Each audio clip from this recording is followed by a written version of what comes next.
goeie. Wat hebben we nou? We zijn van Allemaal op Friesland, van het programma Heer. God, jummer. Ja. En de vraag is dan altijd, wat hing het op jou boven de bank?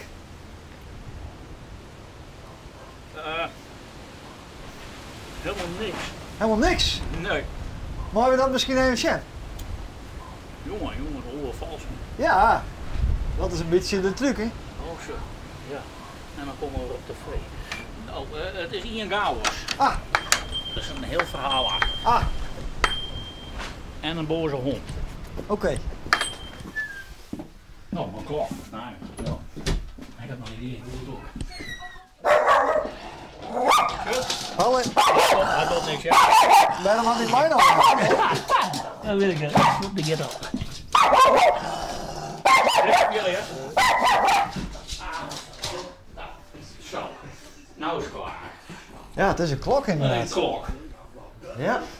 Ja, dit is een vrouw met een heel verhaal. Oh ja? Hoezo? Tumor in een holle grond. En daarna slepen. En dan hier of 4 waarom. En nou ja. Ze staan hier zo'n is net beter worden, hè? Maar minder. Dus veel zorg. Ja. Nou. Dus dan stiet opeens je leven op kop, is dat het verhaal? Boah, dat komt wel wel. Ja. Maar ja, goed. Doe maar, wist, zit er nog.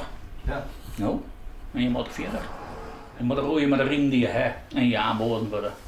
Zorgboerderij die zegt het is perfect. Ja, echt. Hè, wat dat betreft. Dat biedt heel veel steun hoor. Absoluut. En wat doe je daar dan? Slachtteam. Met elkaar was opvouwen, er wordt kookt. Tafeldekken doen we met elkaar. Spelletjes. Zingen. Nou. Ik ben nou heel emotioneel.